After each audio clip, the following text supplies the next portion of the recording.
जय श्री कृष्ण। भगवान कृष्ण भागवत गीता के अंदर कामना से रहित इंसान को ही परमात्मा को प्राप्त करने वाला बताया है। जो भी कामना से रहित इंसान होगा, मनुष्य होगा, वही परमात्मा को प्राप्त कर सकता है। बाकी कितना भी कोई जोर लगा ले, कामना से रहित प्राणी कहे कि मैं परमात्मा को प्राप्त कर लूंगा, तो असंभव। परमात्मा को प्राप्त करना कामना से रहित होना। लेश मात्र भी यदि कामना मन के अंदर प्राणी को है तो परमात्मा को प्राप्त नहीं कर सकता है।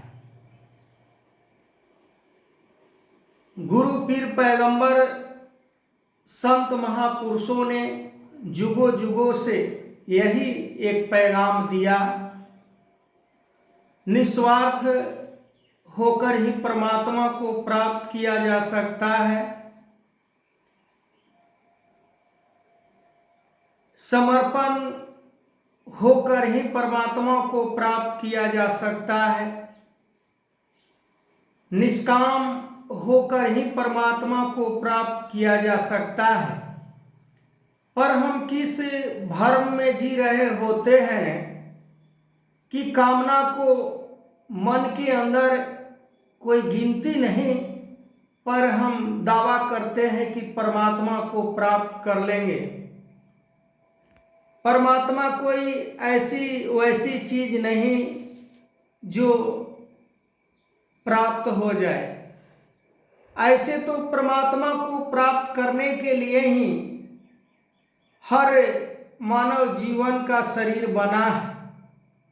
पर दुर्भाग्यवश हम संसार के चीज़ों को महत्व इतना ज़्यादा विस्तार से देने लगते हैं, जिसके कारण हम परमात्मा के तरफ, परमात्मा को प्राप्त करने के लिए हम उस यत्न को भी भूल जाते हैं। कामना इंसान के मन को इतना विचलित कर देता है, इतना दूर तक उसे खींच कर ले जाता है, जहाँ से इंसान सोच भी नहीं सकता कि हमें परमात्मा को ही प्राप्त करना है और इस जीवन को सफल बनाना है, इस मानव जीवन को उद्धार करना है। समय के सतगुरु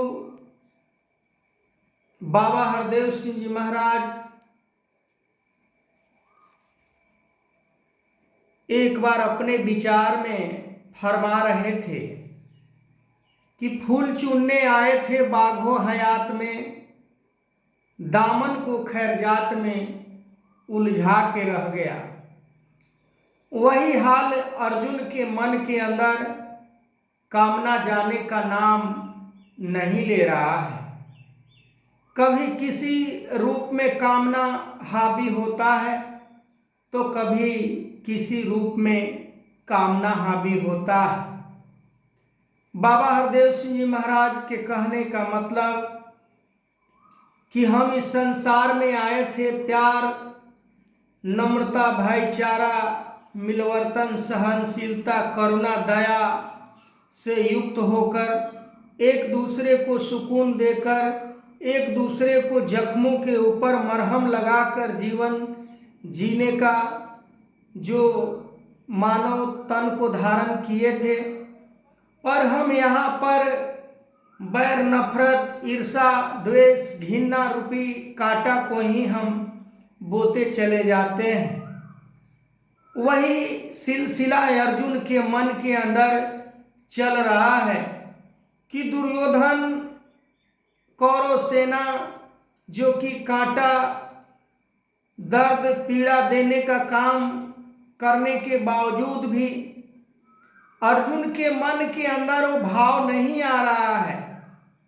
अर्जुन फिर भी अपने कुटुंब परिवार के ही दृष्टि से उन्हें देख रहे हैं और यही कामना अर्जुन के मन के अंदर मोह उत्पन्न कर रहा है, जहां पर स्वयं भगवान कृष्ण के सानिध्य प्राप्त होकर भी कामना जाने का नाम नहीं ले रहा है।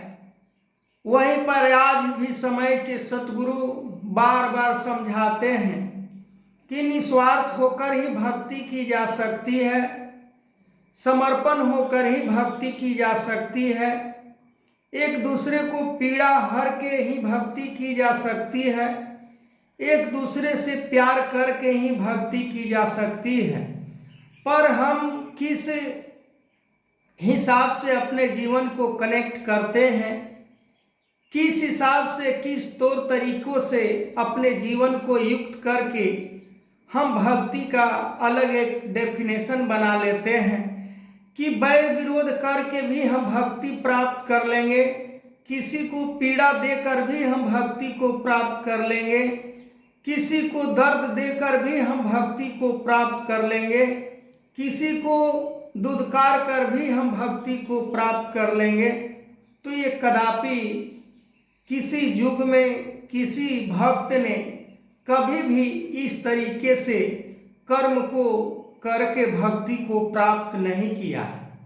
चाहे हम इतिहास के किसी भी पन्ने को उलट कर देख लें, किसी पन्ने के अंदर ऐसी भावना वाली भक्ति कभी नहीं किए, ऐसे विवेक बुद्धि वाले इंसान कभी भक्ति नहीं किए। जब भी कोई भक्ति किया है तो निस्वार्थ होकर ही भक्ति किया है। तो आगे मैं इस वीडियो को कंटिन्यू करूँगा, तब तक के लिए जय श्री कृष्ण।